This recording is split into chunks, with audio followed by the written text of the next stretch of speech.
Bienvenidos a una nueva edición de Charlas Terrícolas, nuestro espacio de conversación en donde analizamos distintos temas y hoy vamos a hablar de temas internacionales y para eso nos encontramos con el internacionalista Andrés Paredes para hablar en primer lugar del nuevo chico malo del barrio, Donald Trump, que ha empezado su gobierno con la pata en alto y con actitudes nada amistosas por todos lados. Andrés, ¿cómo estás? ¿Qué tal? Bienvenido a Charlas Terrícolas. Buenos días, buenas tardes, Paco. Encantado de nuevo estar aquí en el programa. Y sí, bueno, es el nuevo chico malo del barrio, aunque está de vuelta. Este es su segundo periodo. Esta es la segunda llegada de Trump en todo su poder e infamia, ¿no? Al mando de Claro. Estados Unidos y las consecuencias han sido muy rápidas, como has visto, de lo que está implementando como presidente. Ahora, Trump. ¿qué impacto van a tener estas medidas que ha adoptado Trump en estos primeros días? Porque claro, en el discurso de la inauguración fue bastante cauto e incluso algunos analistas llegaron a calificarlo de moderado, pero a la hora de firmar las órdenes ejecutivas es que se ha visto un poquito el verdadero Trump, ¿no? El que sabíamos que iba a estar en la Casa Blanca una vez elegido.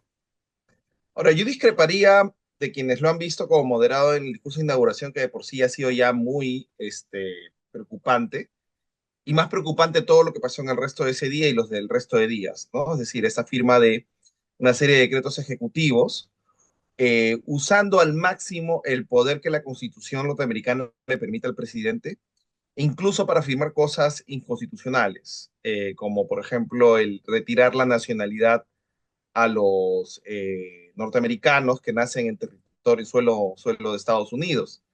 Y que, que eso ya no se considere como un causal de, digamos, de ciudadanía. En realidad son demasiados, Paco. Por lo que ha hecho Trump ha hecho una lluvia de meteoritos, ha lanzado una lluvia donde a veces no es que podamos hablar de una medida ni de otras, sino que son tantas que ha jugado a esta estrategia de lo que usó Estados Unidos cuando invadió Irak en el 2003, este famoso estrategia Shock and Awe, esto de chocar y aturdir. Ha hecho lo mismo porque en un plazo muy pequeño nos ha dejado preocupados por los aranceles mundiales, por su intervencionismo en el canal de Panamá, según lo ha anunciado, por su tema de enfrentarse directamente a un aliado dentro de la OTAN como Dinamarca, exigiéndole de malas maneras Groenlandia. El tema de la falta de respeto a su vecino canadiense, llamándolo el Estado número 51. Lo que dijo el mismo mensaje, que a mí me parece sumamente agresivo, renombrar el Golfo de México como Golfo de América, algo que ya obedeció Google en su site, si accedes desde Estados Unidos. En la misma toma de mando había una presencia preocupante en la primera fila, por encima de los políticos y la gente, digamos, del establishment político nuevo que viene con Trump, estaban los tecnoligarcas, ¿no? Las grandes fortunas de Silicon Valley, junto con incluso un funcionario de TikTok, todos juntos, un poco poniendo ante el mundo, revelando ya los nuevos poderes que dictan o que finalmente le dan el visto bueno a las cosas que suceden en Estados Unidos. Ujú. Y en Las ese consecuencias en sentido, el vecindario son muy, para comenzar con Sudamérica, ya son preocupantes con lo que pasó con Colombia recientemente, Paco. ujú, justamente Eh, en ese sentido, vamos a centrarnos en algunas de las decisiones que nos afectan, digamos, de manera más cercana, ¿no? Y como tú bien has mencionado, Colombia es un caso de lo que va a hacer el gobierno de Trump con su política migratoria. Van a empezar una serie de deportaciones masivas a los distintos países. En el Perú ya se sabe que hay por lo menos 500 peruanos detenidos en las redadas que se han hecho en estos primeros 9 días y se estima que son entre 250.000 y 300.000 peruanos que están de manera irregular en los Estados Unidos, ¿no? La pregunta es, ¿cómo va a reaccionar el Perú frente a una ola de deportaciones? Definitivamente la manera como lo ha hecho Petro en Colombia ha sido lo menos diplomático que ha podido suceder con las consecuencias que eso ha traído para Colombia, para la economía colombiana y evidentemente también para la sociedad colombiana.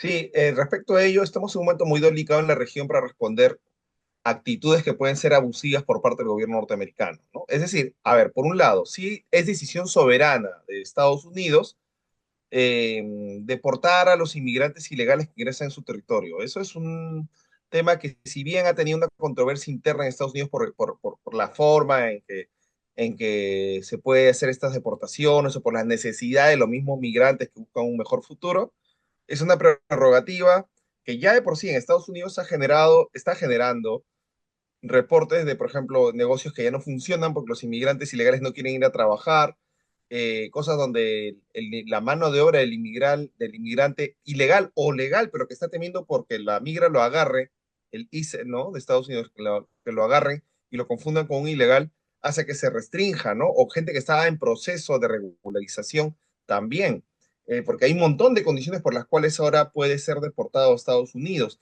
En el caso del Perú, tenemos que ver, como dices de cerca, el tema de Colombia, que sucedió recientemente.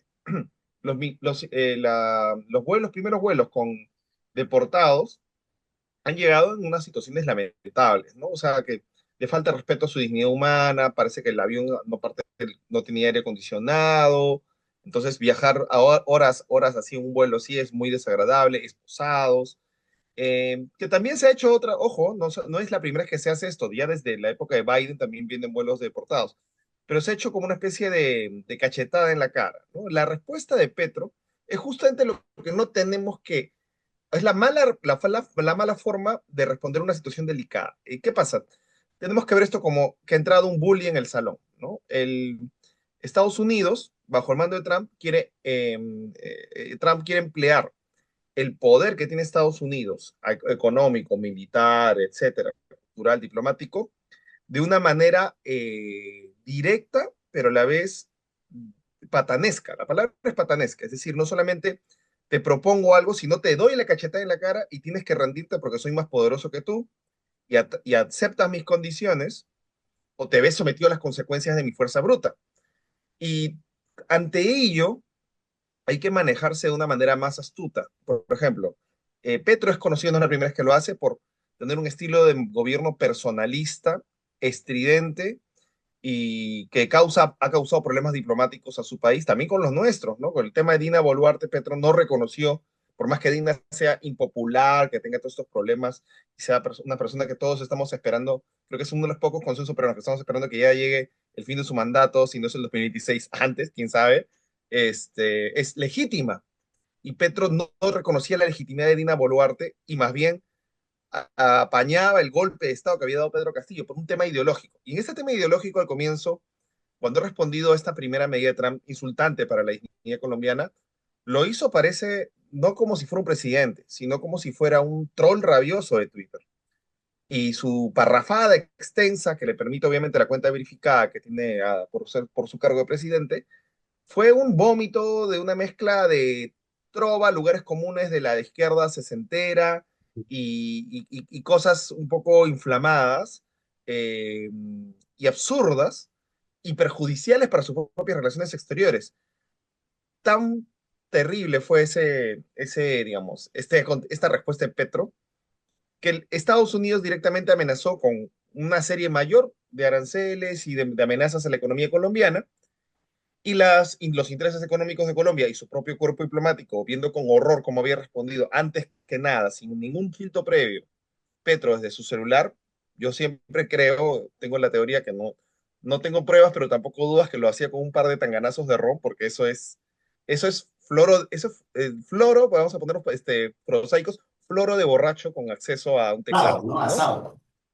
Asado y no paraba de regodearse en sus propias palabras, en su propia fantasía antiimperialista, decimonónica. Y sí, a Trump hay que responderle fuerte, pero no de manera astuta, porque acá, ¿qué pasa? Petro quedó descolocado, por más que ahora digamos, el equipo de emergencia mediático diga de que sí, fue una respuesta que provocó que Trump retrocediera, finalmente fue una humillación para Petro. Tuvo que retuitear hora después nomás, un mensaje de la Secretaría de Prensa de Estados Unidos, no de Colombia, anunciando que habían llegado a un acuerdo, de la Secretaría de Prensa de Estados Unidos, donde decía el gobierno de Colombia ha accedido a todas las demandas del presidente Trump. Y eso lo ha tenido que retuitar Petro en la misma cuenta donde decía horas antes, yo soy un tipo terco, de aquí no me van a mover, yo soy Claro. el defensor de Latinoamérica, llevo a la patria grande en el corazón, tengo Y la sangre de no eso, sé quién, no sé cuántos. eso, Andrés, evidentemente es una condición que le tiene que haber puesto de alguna manera la Secretaría de Estado de Estados Unidos para que finalmente de alguna manera se puedan limar asperezas, ¿no? Totalmente, es obvio. Y luego la respuesta directa no fue un Petro triunfante diciendo hemos ganado.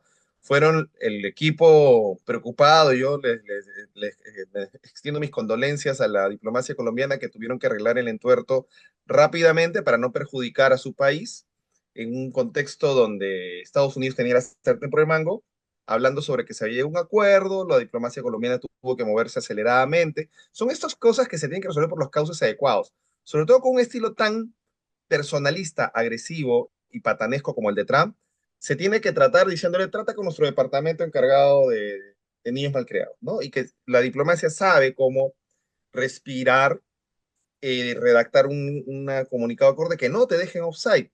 ¿Y cuál es el peligro acá, Paco? El peligro es que estas acciones de Trump no van a ser no es la primera. Lo ha hecho no con un país enemigo, Estados Unidos, lo ha hecho ni siquiera con Venezuela o con Nicaragua o con Cuba, lo ha hecho con un país que históricamente es un aliado a Estados Unidos en la región, donde Estados Unidos tiene bases, tiene intereses económicos, ha invertido mucho para consolidar su presencia en Colombia a través del Plan Colombia, de ayuda a los diversos gobiernos de este país, y que si bien está en manos de un presidente de izquierda panfletaria, ¿no? Porque acá hay que distinguir que ese tipo de izquierda latinoamericana, pues es la que siempre ha llevado cada vez que un gobierno de izquierda latinoamericana al fracaso, pero tienes otro tipo de gobierno como el de Boric en Chile, que sí se porta de manera institucional, democrática y todo, porque acá no es toda la izquierda está mala, toda la derecha está bien, ni al contrario. La derecha también en Latinoamérica en estos momentos está pasando por unas cosas, pero de una ola conservadora horrible, pero no vamos a entrar allí. Entonces, aquí, ¿qué pasa? A Colombia le estaban agarrando como sola, porque estamos en un momento de desintegración regional, es decir, no había capacidad de una respuesta conjunta. Solos no vamos a poder contra Estados Unidos, tenemos que organizar una respuesta conjunta para darle por lo menos una incomodidad mayor ante una acción ofensiva o aplastante o humillante. El problema es que Petro se llama con Dina Boluarte, en el caso de nuestro otro socio de la Alianza del Pacífico, Sheinbaum, heredera de López Obrador, también ha heredado esa animadversión hacia el gobierno actual. Petro no se la va a jugar por estos gobiernos, entonces estamos en un momento que nos agarran a todos peleados.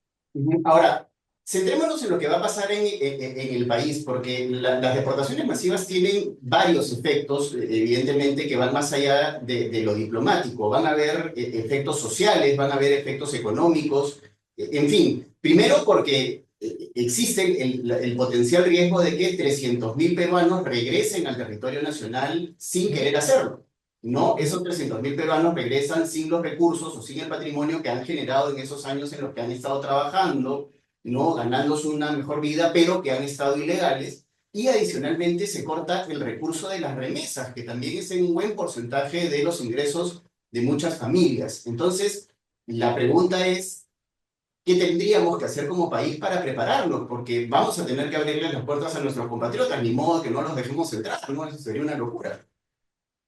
Claro, ahí hay que ver las cosas en las escalas en las que Trump ha propuesto y las que Trump puede ejecutar con su gobierno, ¿no?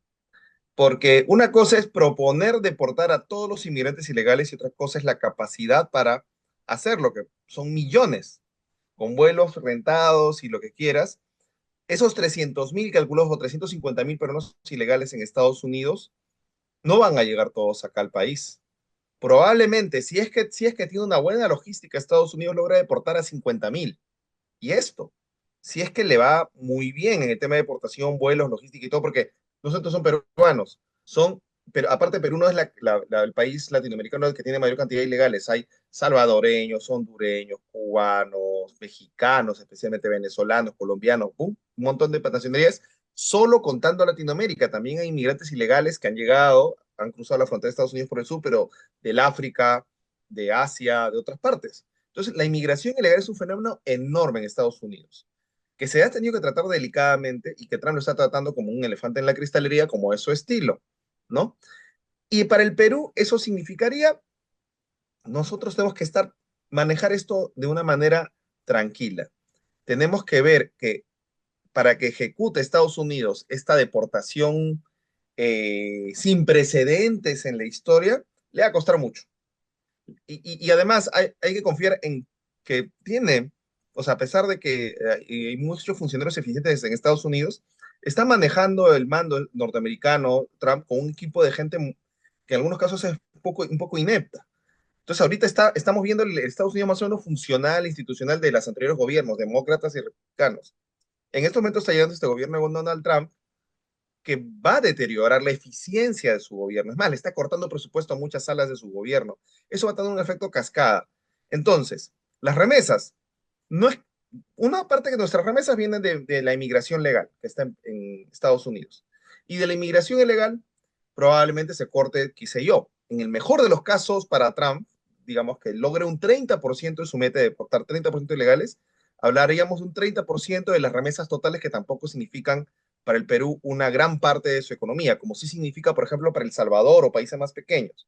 Para Estados Unidos las remesas no significan gran parte de su PBI, para nada, sí para obviamente las familias que lo reciben, que sí se verían algunos aprietos. Recibir, por ejemplo, 50.000 o 100.000 peruanos deportados no significaría un mayor golpe para un país que ha recibido 1.500.000 venezolanos emigrantes. Entonces, ya estamos un poco acostumbrados a este tema, mientras obviamente jamás una migración puedes dejarla tan a caño abierto que sature la capacidad de un Estado, pero ante el fenómeno que hemos experimentado, no hay que alarmarnos con respecto a esto. Lo que sí puede haber es consecuencias diplomáticas de deterioro de relación con los Estados Unidos y también, obviamente, estar atentos a que en la deportación muchas veces sí se van a deportar a algunas personas con pasado delincuencial o con actos delincuenciales allí y estar muy atento incluso a tener una coordinación estrecha con este bullying norteamericano. Pero de todas maneras, que nosotros tenemos que ver nuestros intereses, ¿no? Nuestros intereses respecto a quienes están trayendo. Yo creo que la mayor parte de ellos van a ser trabajadores honestos que han llegado allí y los deportan por este tema de Trump de mostrar un resultado.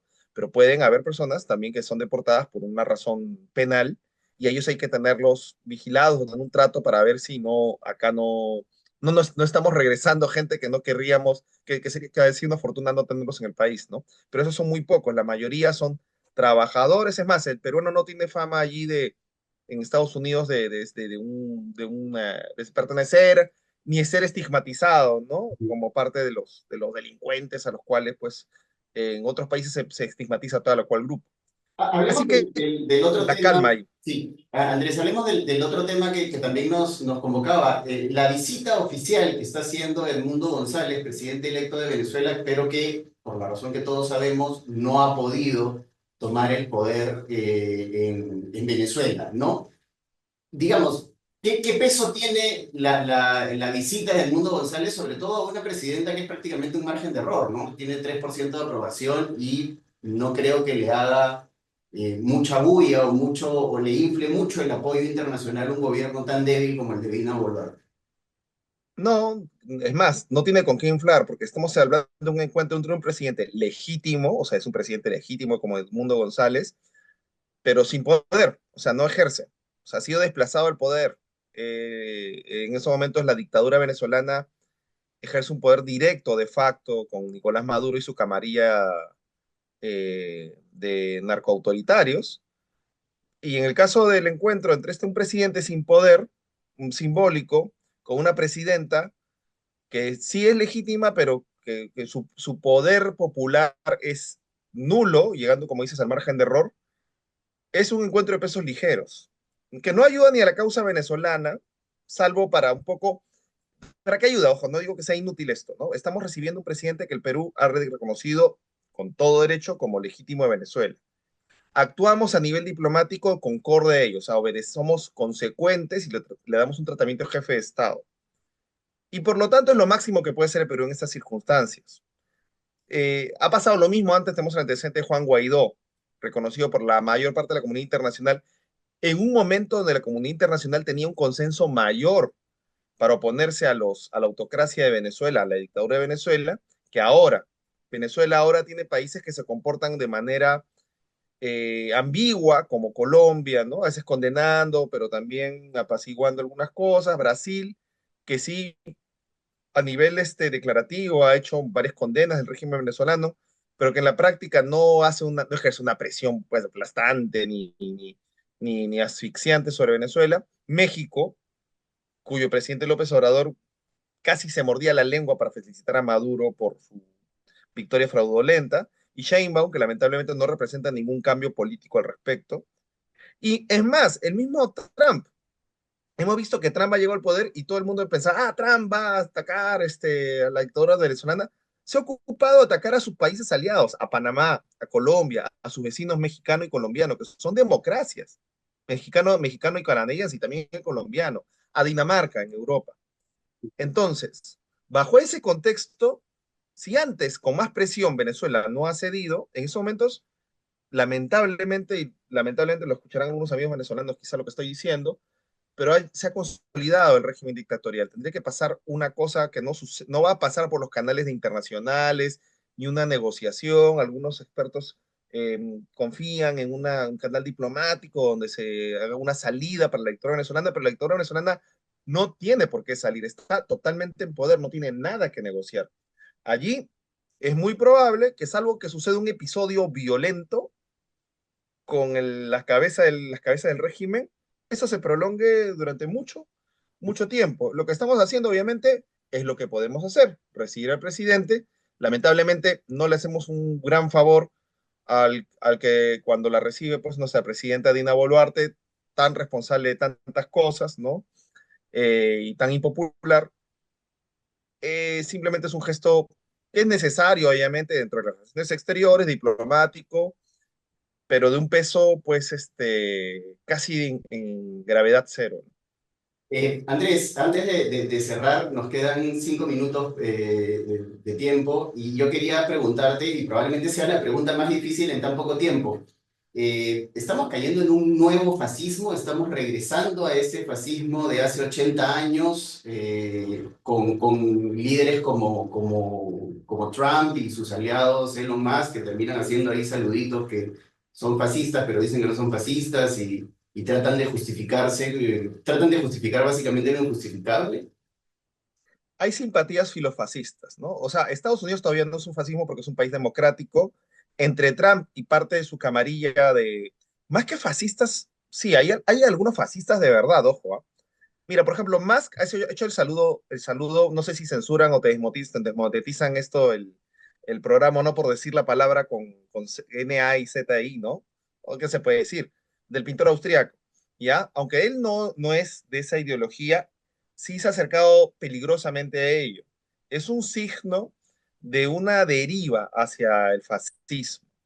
En algunos casos, algunos ideólogos detrás de Trump, que Trump es pragmático y abusivo, ¿ya? Trump puede ser, si te quiere caer bien, puede ser liberal, si te quiere caer bien, en otro contexto puede ser conservador, pero le importa el poder y ejercer el poder y enrostrarte en la cara que él es superior a ti. Esa es su estrategia. Y mientras haga algo que le permita eso, va a ser pragmático. Pero tiene ideólogos en su gobierno que peligrosamente sí son parte de una corriente incluso antidemocrática, abiertamente antidemocrática, que creen en un proceso de rápido deterioro de la democracia liberal para llegar a un nuevo gobierno eficiente de los CEOs, un nuevo feudalismo plutocrático, que consideran que es una forma más eficiente de gobierno y eso lo tienen respaldado por teoría, no solamente es el facho de turno, que es un conservador y ya, no, hay respaldo teórico, académico para ello, para ese tipo de ideas. Y, y es parte de un proceso que no son norteamericanos, sino de Occidente. La democracia liberal, como ha pasado antes, ojo, Paco, no es la primera vez que la democracia liberal tiene una crisis, ha pasado antes, en los 30 del siglo XX, se enfrenta a un cuestionamiento sobre su próximo declive, sobre su decadencia, y sobre que es momento de opciones más fuertes, directas y sinceras con la realidad del mundo, ¿no? Ese es el discurso fascista, es peligroso, ha avanzado, trepa, algunos ya se declaran abiertamente fascistas antes que eran más fascistas, vas a ver más fascistas en el mundo. Fascismo tanto por un lado político, también por otro lado teocrático, o sea, gente que mezcla la religión con la política y que antes se consideraba pues la política un espacio aparte, y ahora no solamente vas a tener un ejemplo de Irán, sino de países como, no sé, europeos, ¿no? Donde comienzan a estos movimientos religiosos a ser más presentes en los movimientos políticos y en Perú también. Mira acá nomás quién es nuestro alcalde, ¿no? Que tiene posibilidades de llegar a segunda vuelta, por ejemplo, con Keiko Fujimori. Tú sabes que Keiko normalmente tiene esa tendencia a perder las segundas vueltas, entonces si llega López Aliaga a la segunda vuelta, pues tiene ahí el poder desde una persona que políticamente tiene una mezcla la religión con la política, ¿no? Y eso solamente se acá en Perú. Entonces, sí entra la teocracia y el fascismo a colar, ¿no? El socialismo, que era una parte, también una amenaza autocrática para la región, ha entrado en declive, pero tenemos otras amenazas autocráticas. Y sí, Estados Unidos representa un ejemplo de éxito político que puede avanzar. Esperemos, todos estamos cruzando los dedos para que la institucionalidad norteamericana resista este momento, pero es posible que el péndulo se haya inclinado hacia la extrema derecha y tengamos todavía un periodo largo de este tipo de nueva derecha de Trump, que es distinta de la derecha republicana clásica, que llega con otros ímpetus y además con un afán anticientífico, en primer lugar, de negación de la ciencia e identitario con respecto a mi pueblo es el correcto y los demás son enemigos, que ese es un rasgo clásico del fascismo, el provocar una cerrazón de filas con los tuyos, consolidando el odio al otro.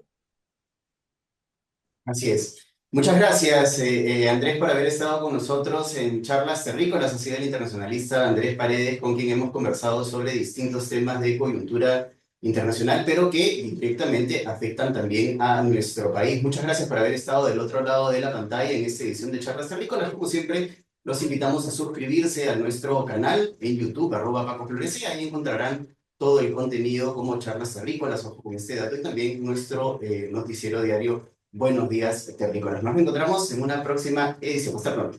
Chao.